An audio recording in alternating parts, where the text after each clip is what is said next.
Welcome to Irrigating Deserts, Classical Christian Education in Our Modern World. Our featured speaker this morning is Dr. David Wilmington, Academic Dean at Petra Academy in Bozeman, Montana. Well, thanks very much. This is a really exciting and encouraging thing to see people who are interested in bringing classical education into Billings, specifically with people who are starting schools, have already started schools, and are getting this moving. I thought, sorry, I'm trying to imitate David last night, who you had the perfect mic placement, and you're just so relaxed. I'm trying to imitate that. So yesterday, of course, we got a great vision. We had a cultural and civilizational vision for what classical education is, where it came from, what are its distinctives, what are the consequences of us having abandoned it in the West, and especially in America. And Jason asked me to speak on how classical education relates to the family. So what is the dynamic between your family, between the families at your schools, whether you're there as parents with students, so what are the fellow parents, or whether you're teachers and the parents who make up your school. And so tonight, or this morning rather, I'm picking up from all of the work that David did last night by showing us this grand vision and zooming in on what exactly it means for the family, for your families, for the families of your neighbors, the people at your church, when you're in classical education. And so I'm going to start with this introduction a little bit with how I got to classical education. And so here I'm violating every principle of argument as an academic because I'm bringing in biographical information, and you're not supposed to bring that up. You're not supposed to have a special pleading for how you did. But I think it's instructive because I was not classically educated. Most of the teachers and administrators who are running and doing all the hard work of doing classical education were not classically educated. We're just now starting to get people like David's daughter, Elise, who teaches at Petra Academy with me, who did have classical educations. And so while my background and the way I got to classical education is odd, just about everything in this background is odd, it's not that different in substance in that my education was public education. It was Christian, church, but education was public, and we just had no notion of private schools at all, much less anything like classical education from when I grew up. So yeah, public school. So I was one of those Stranger Things kids, right? If you've watched that show, they're in the 80s and there's all this nostalgia for that. I was a little bit younger, but basically that was it. Riding bikes, going around, the free feral kid kind of thing, playing in the woods and all that. I was in high school in the late 80s in Texas. So just imagine in my homecoming photos, the bangs on my date. It's everything that you would hope it was and more. I was the first to go to college in my family. My dad had gone to technical school. My mom did some community college later on, but that was all very much brand new. We had no idea what we were doing.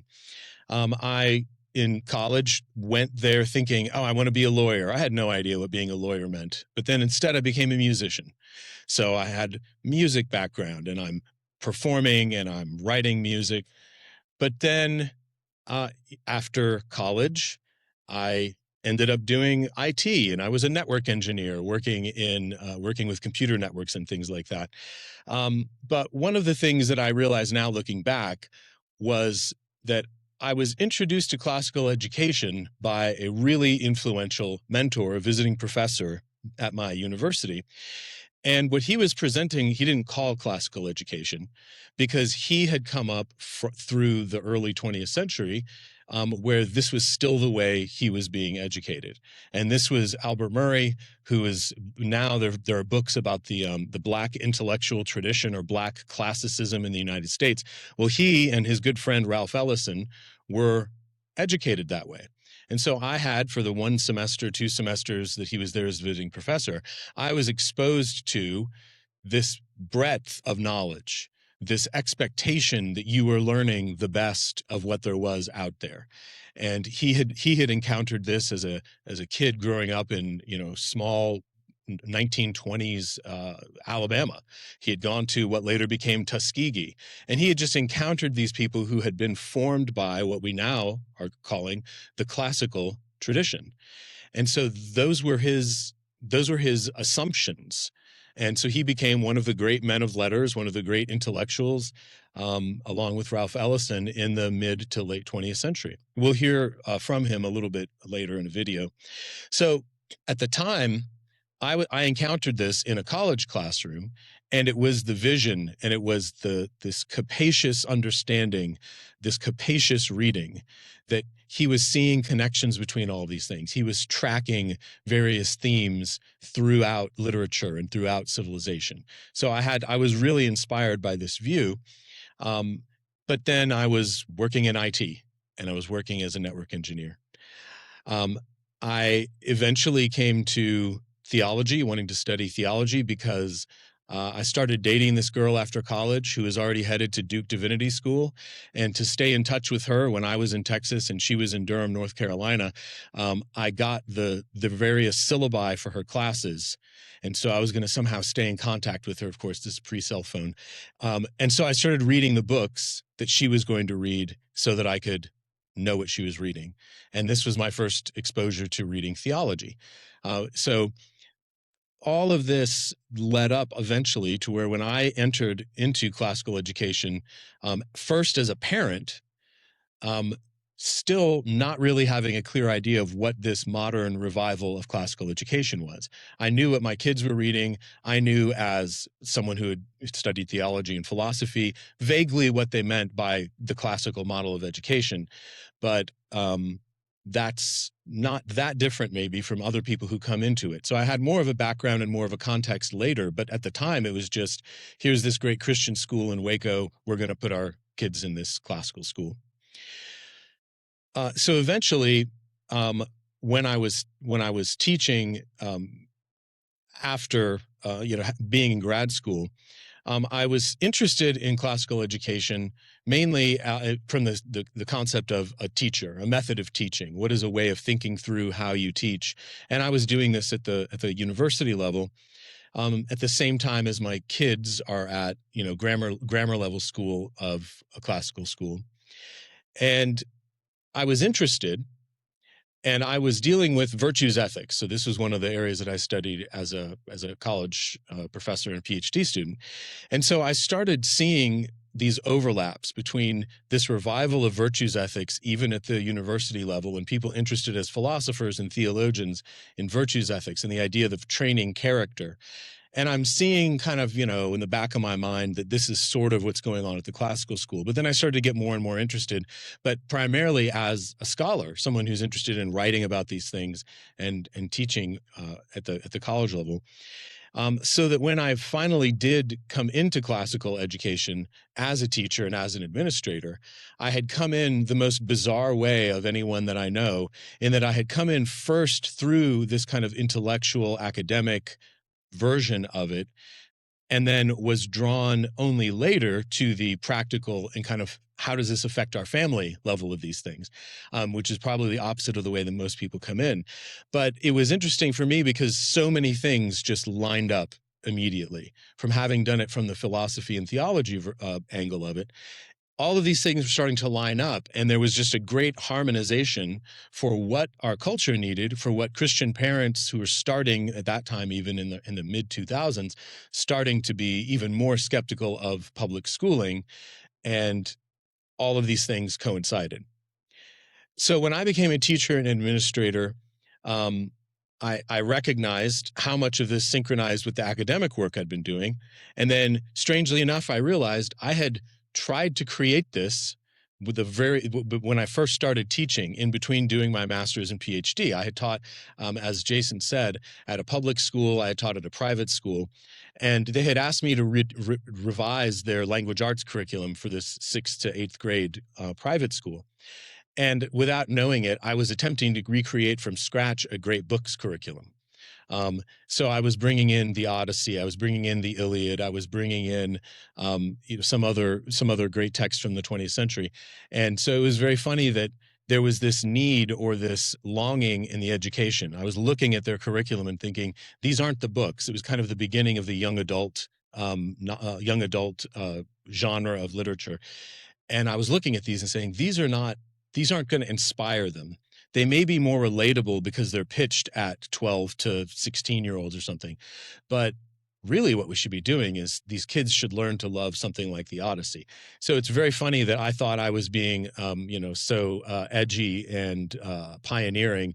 And of course, this is the kind of thing that had already been out there, and people were already, by that time, Petra Academy had already started here, over in Southwest Montana. And so I was seeing this now as a parent and then as a teacher and administrator, that all of these things lined up so much with the academic work I had been doing.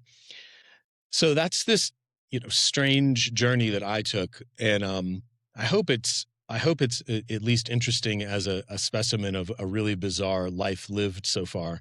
But what it's also taught me is that I'm in no way a good measure of what is engaging or attractive or persuasive to normal, well-adjusted people.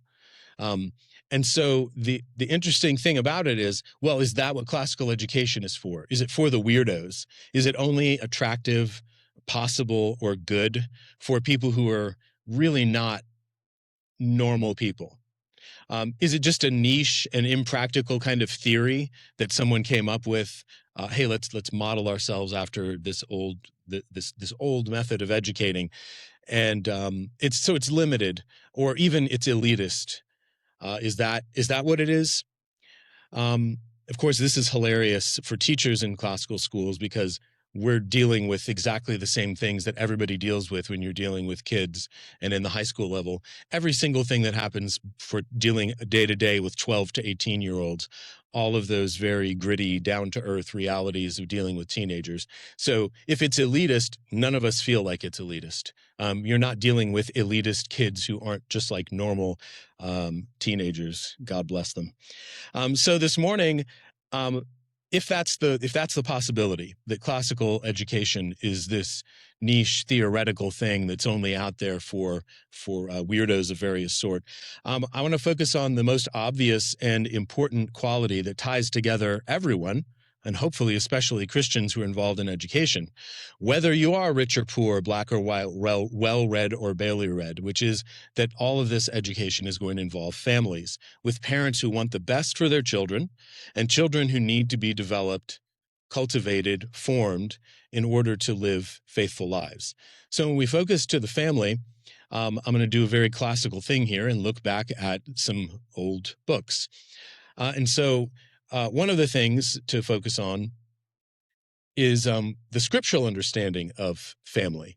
And so famously, people will turn to Ephesians 5, where you talk about the relationship within the household. And there's a homily by St. John Chrysostom.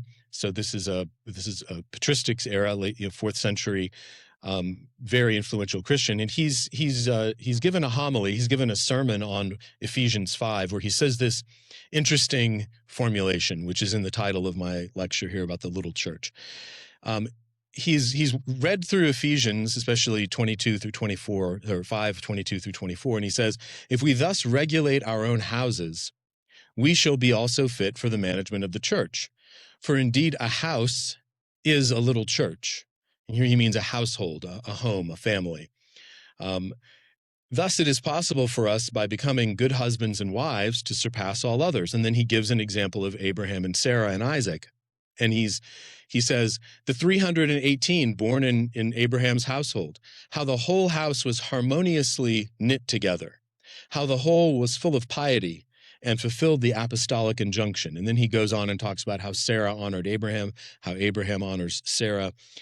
And then he compares this well-run household with even the servants. He says, just as with a general, when his soldiery is also well organized, the enemy has no quarter to attack.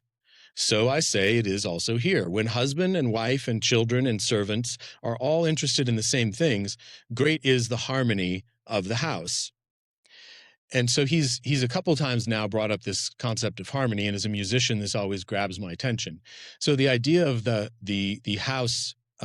household being a little church is toward the end of a harmonious relationship. And so it's always important to remember that harmony is not the same note. It's not unison.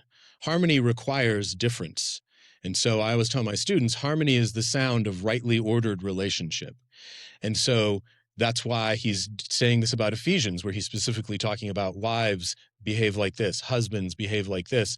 And then he's using this example of Abraham and Sarah and Isaac. That this is what we're aiming for. We're aiming for households that are harmonious.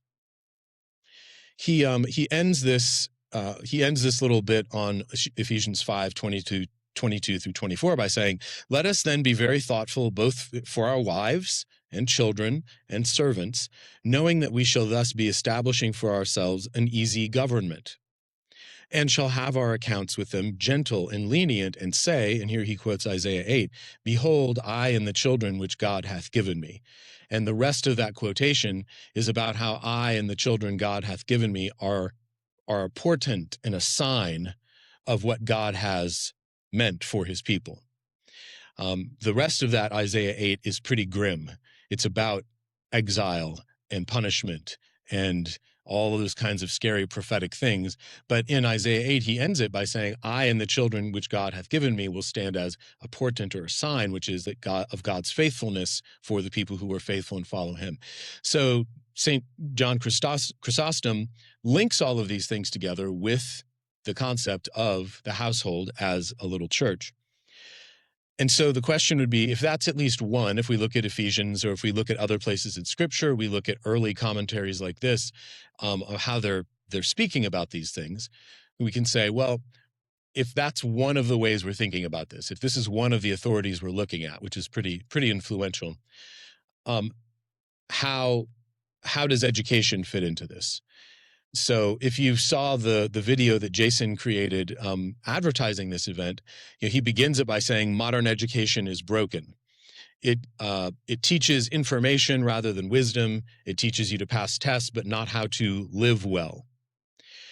And of course, this language already tells you we're dealing with classical education. If you're talking about education, you bring up wisdom. That's not what you're getting in the teaching curriculum guides from the Montana or any other state education agency. If you're talking about how to live well, that's filtered through economic success or the kinds of jobs you get or things like that. So by speaking in terms of wisdom and living well, we're already in the classical and biblical framework. Of course, education used to have an idea of what humans were for. So that's to say, what human life is aimed at in order to be a good human life. Because if we're speaking of what is a good human life, what is to live well, we have to know what kind of creature we're talking about, right? A life lived well for a badger is different than a life lived well for a human. The flourishing of a rose bush is different than the flourishing of a 14-year-old human. So we have to have a sense of what humans are and what they are for. What are they aimed at? What is the good human life? Well, of course, now, for modern education, we're well aware that far from understanding what a good human life is and having a sense of wisdom about that, we are unable to say what a man or a woman is.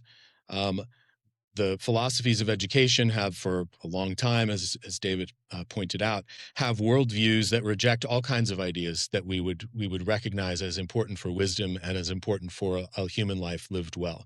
We're even at the point now where you have people are rejecting the idea that there is a human nature, that there's any human nature that binds us together such that we could say these things are good for humans and these things are bad for humans. As you know, it's all down to individual, personal choice. And so when we think about those changes, it's important to remember that education was always a concern of the philosophers. So whatever your background is for reading philosophy, if you've heard of Plato's allegory of the cave, where the people are in the cave and they think that the shadows cast on the wall are reality, and they don't even know there's an outside. They don't even know that there's a sun or real trees. They're just looking at fake shadows and all those kind of things. Plato brings that up specifically to talk about education.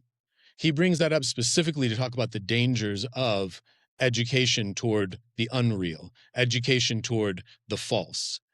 And so that link between philosophical, big picture, questions of existence has always been interested in education, because the philosophers and then the politicians, and then, as David pointed out last night, even when they want to seize control of a nation, people know we have to go for the education, because that is where you define what human flourishing is. That is where you control the ideas of what a life well lived are. And so we, thinking about classical Christian education, and then we bring up this issue of how this affects the family, and we can say, all right, well, what is good for these things that we call humans? What are humans trying to become? What are the signs that a human is flourishing? What are the signs that a family is flourishing? For a rose bush, it's just as the word flourishing says, it is actually flowering. And so we even say, that's a happy rose bush, right? You could say that about something that's just blooming, with amazing, huge buds or something. We say that is a flourishing rose bush because it is flowering. So for humans, what's the definition of us being flourishing and happy? Is it merely more humans? Is it merely you having more humans who are related to you, which is essentially the Darwinian understanding? The only kind of idea of good that you can get to really is that you're pushing to, you have this very materialist, and even the idea of flourishing is simply that you have more children than the other person. Is that the understanding of flourishing? And of course, in the Christian classical context and biblical context, say, of course, no, that is not what it is. And so we are thrown into this position where we have all likely grown up with an understanding of education that either doesn't answer these questions, doesn't ask these questions, or gives us and constantly nudges us towards non-biblical and really anti-human solutions for these things, anti-human answers to these questions. Well, as David pointed out, the classical approach to education was the norm. The way that we've grown up, at least in the 20th century, understanding education, that is the anomaly. That is the strange exception in the history of education. But one of the problems which came up in the questions last night is that, of course, after a century of that being the norm, it feels like the norm, and it feels like what we're talking about is the strange thing. It feels like what we're pushing for is the weird, maybe elitist theory or something like that. And of course, the way the culture has moved, we are well aware of, not just in the United States, but around the world, of places where pushing for Christians to be able to have the freedom to live a Christian life, to worship, to educate their own children, is under attack, and to some extent, literally physical attack in many parts of the world. And so when we think about the opportunities for Christian classical education, then we say, well, we understand that flourishing for Christians involves a harmonious family. And so we could ask, well, how have Christians approached this in the past? How did they think about education, for example, in the early church, when the persecutions were widespread? And one of the things that the early church had in mind for education was that the faithfulness, regardless of antagonism, faithfulness regardless of persecution, and faithfulness in a way that is not walled off but is evangelical, going toward the culture, these are the goals. This is the kind of life that you would want your children to perform. So what kind of education is going to lead then to the harmonious family out of which faithful performers of Christian faith can come, who can resist the persecution, resist antagonism, and also go out with love and charity to try to spread the message of the gospel? So what is this relationship between education, families, and churches? What were the expectations and goals and hopes? And then how does the education in the school address this? Well, we talked a little bit last night about the Greek version of doing this. But as you all know, one of the earliest things that the early church had to deal with was differentiating themselves from their culture. And so you see this in the early church. Are we going to, as Christians who are doing this new thing, are we going to adopt the ways of the Greeks? Are we gonna value Greek philosophy because those were pagans? The Romans have these kinds of ideas that they've adopted from the Greeks. Is something that the Romans can easily adopt and adapt for themselves? Is that something that Christians should be able to do? And the famous example of this in the early church is the question, what has Athens to do with Jerusalem? So some of you may have heard that before. Tertullian, one of the early church fathers, would say that. Well, what is Athens? What is Greek philosophy? What are the pagan ways? What does even their education have to do with Jerusalem, which is where we get, obviously, Revelation? And so for a couple hundred years, the church wrestles with this. Some of you if you've read Augustine's Confessions, you know that Augustine is very negative about his education in the classical world. So it's funny that so many classical schools, of course, we read Augustine, whichever denomination, or whether it's a Catholic classical school, you'd say, well, yeah, okay, they'll read Augustine. But at our classical school, where a large number of the administration and teachers are Presbyterian, are they going to read Augustine too? And if so, what are you going to do with the fact that he criticizes the very education that we're modeling ourselves on? And so people are wrestling with this. And one of the other texts that we can look to comes also from one of the other great 4th century church fathers, Basil of Caesarea. He has an address to young men on how they might derive profit from pagan literature. All of these titles are glorious. So he's addressing young men and how they might derive profit from pagan literature. So we have that question, what does Athens have to do with Jerusalem? Should Christians adopt classical education when the classical education model came up through pagans? And Basil, it's a fascinating piece. You can find it free online in a number of different sources. But he says this about when he's really getting into his main argument. It is through virtue that we must enter upon this life of ours. So it is through virtue that we, Christians, must enter upon this life of ours. For it is no small advantage that a certain intimacy and familiarity with virtue should be engendered into the souls of the young, seeing that the lessons learned by the young are likely to be indelible, having been deeply impressed in them by reason of the tenderness of their souls. So this is an argument to look for virtue, find virtue, even where it shows up in pagan literature. And then you have to have an active discernment as Christians. So he's answering the question, what does Athens have to do with Jerusalem? And the other aspect that you have from the early church is looking at the philosophy of the Greeks and the educational system of the Greeks even, and thinking about them as the Israelites fleeing Egypt. And so that they take some of the spoils of Egypt with them. So in the early church, you find this language of the spoils of Egypt are the things that the Israelites may have taken with them from Egypt. And they're comparing this to what Christians can take from the Greek and Roman cultures that came before them. And of course, that's ultimately what they did. And that is where we get Western civilization. That is where we get Christendom, as David Goodwin was saying last night. And one of the, of course, main defining characteristics people talk about is the trivium, or the first three of the liberal arts that we discussed last night. And that model turns out to be oddly compatible with Christian understanding of the spiritual journey, spiritual growth, spiritual formation, which is the article that Jason mentioned.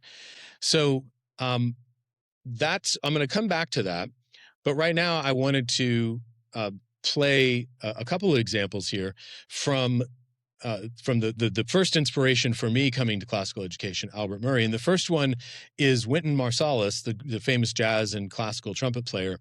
And he's talking, this is at Albert Murray's memorial, where a bunch of people who were inspired by him are speaking about him. And so Wynton Marsalis gets up and he's trying to give a picture of what it was like to be inspired by someone who had this classical vision. And the interesting thing about this as well is that Murray was not a Christian. He had a very complicated relationship with his growing up in the Black church in the South and him becoming an intellectual in the mid-20th century. But what's interesting is you hear the same longing, as you've heard, throughout pagan literature or modern non-Christian literature of people who are longing for truth, longing to see connection, longing to speak well, longing to reason well. And so this is part of the vision that this is the consequence of part of this vision. So that description of the couple of things he identifies there, the problem of having context for where we are, how we got to where we are, the problem of not having a language developed to deal with the contemporary problems that we have, of having a narrowed understanding and a narrowed vocabulary. These are all functions of not having had a real training in grammar, a real training in logic, a real training in rhetoric. And so when he's describing what that kind of capacious, that kind of rich and, just unstoppably curious attitude about the world, you could have wonder. There have been recent essays just published in the last week or so where people are criticizing some of the same language that classical education has been using to attract people, talking about instilling wonder in people. And of course, you could have wonder about the world, but how's it directed? What's the context? What is the aim of the wonder? Are you wondering about things so that you can master them? Are you wondering about things so you can use them just as tools for your own your own pleasure or your own monetary increase, that kind of utilitarian understanding? So wonder, unqualified and undirected and taken out of context, isn't always going to be a good thing. And so when we think about toward what end, what things are wonder and description and the ability to reason, we have to come back to the kinds of lessons that we would develop in a Christian home. When you understand that your job as parents is to raise faithful Christians who can perform faithful Christ-like characters, regardless of antagonism or persecution, then you understand grammar, you understand the language, you understand your what it is that you're focusing on, what things are you memorizing, what are you spending your attention to, what kind of grammar are you developing by the things you're constantly exposed to. You understand that logic, left unchecked, can do many, many evil things. So if we're just thinking of logic in terms of reasoning. And then rhetoric, obviously, that can be misused as well.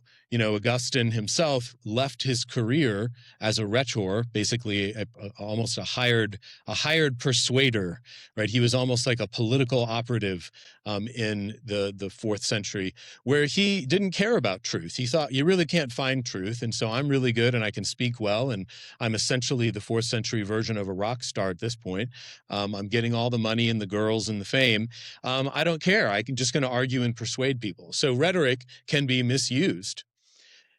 And so when we think about aligning the family, which aims at a harmonious relationship within the family, that is then something that's honoring to God, and we think about a school that is training the children, we want these things to be aligned. And one of the ways to do that is to focus and kind of break down the elements of education with that in mind. What's the material that you're learning? What's the context? Do you have a sense of context? Do you have a sense of this grand sweep of history and where you fit in? Do we as Christians understand the great buildup and climax of Hebrews 11 and 12 of by faith Abraham, by faith Moses, by faith, leading up to, and so we are surrounded by this great cloud of witnesses. That's a Christian appeal for understanding and valuing tradition. You can't have chronological snobbery where nothing matters that happened, as Winton said. Anything before 1963 was basically the same as slavery. Whatever happened in the 1930s was basically the same thing as 1730. It's old stuff. It's superstitious stuff. It's bad people, stupid people. Well, we don't get to have that as Christians because we are surrounded by such a great cloud of witnesses, and that is what then drives us on to run the race that is set before us. So that aligns well. You hopefully you're hearing that kind of thing at church. You're teaching that at home. You're, as St. Chrysostom said, you're on the same page. You're all striving for the same goal. You care about the same things, and you're training your children up in that way.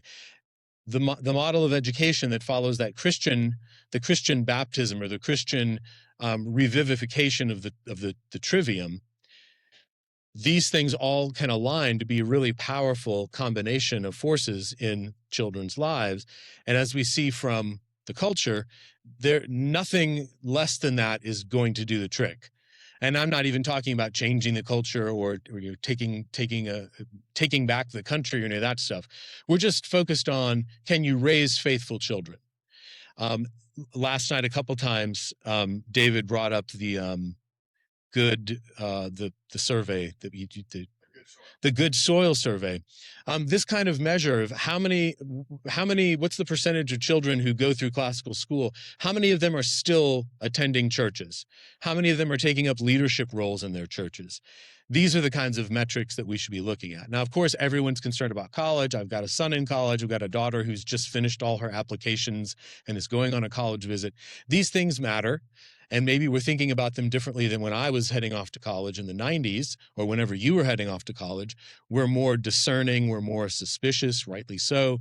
But these things they're not meaningless. But what are the standards that we're aiming for? What is it going to look like? What will our kids look like when they're 30, that we will be able to say, this is a job well done in terms of their education and in terms of the family?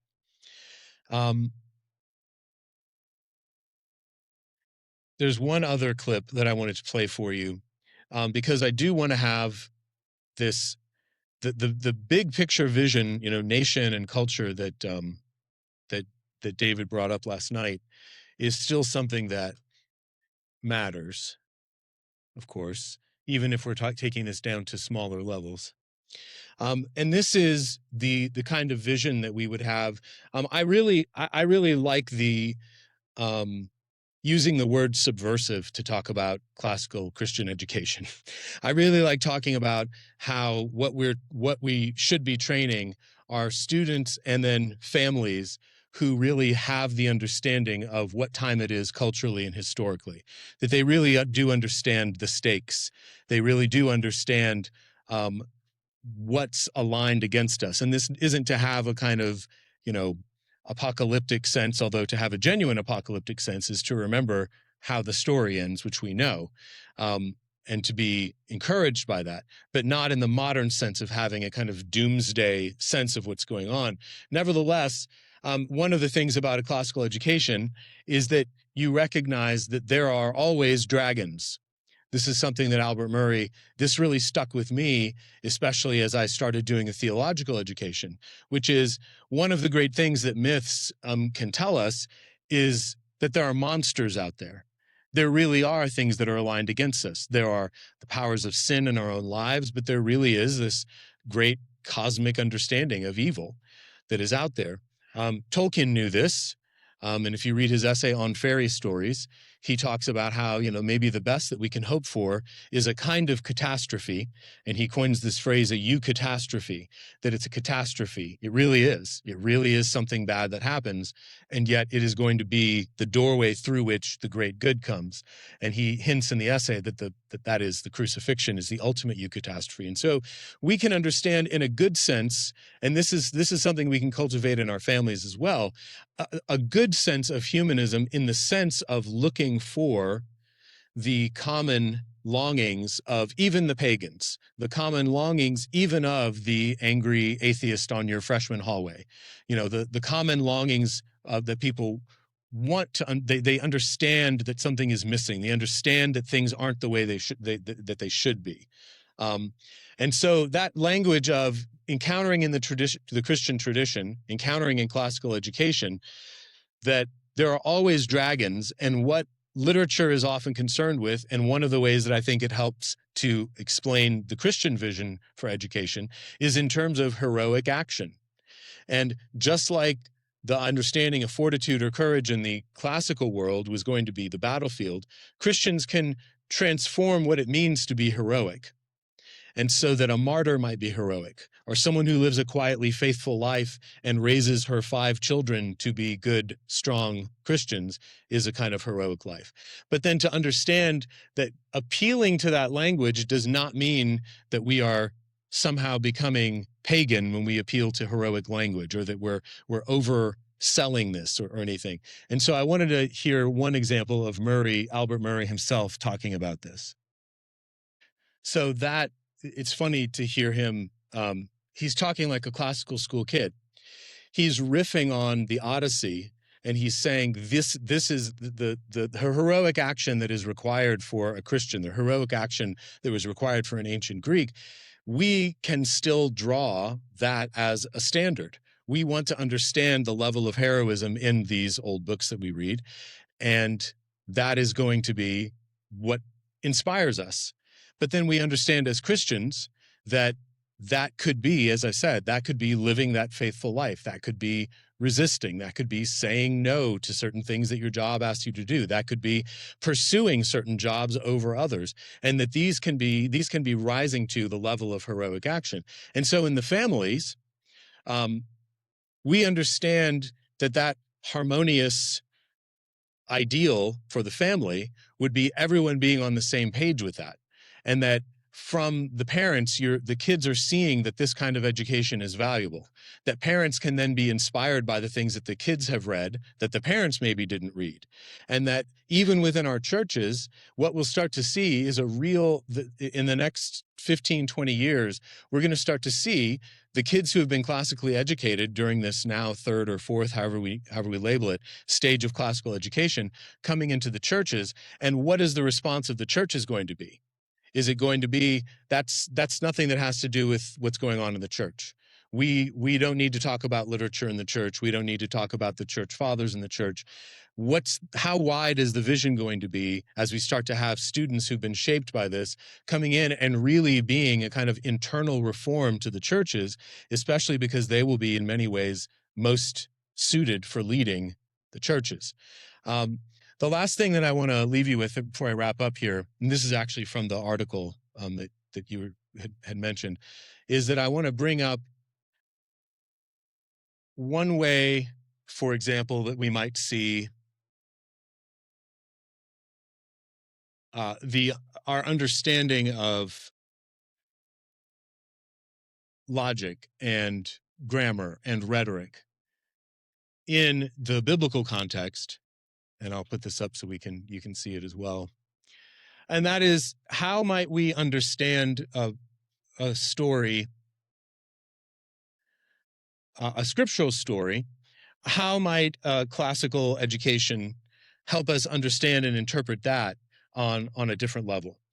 And this is something then, again, that links church to family and perhaps puts a little bit of tension in there, because we really want to strive for deeper meanings. We want to constantly be growing in the way we think.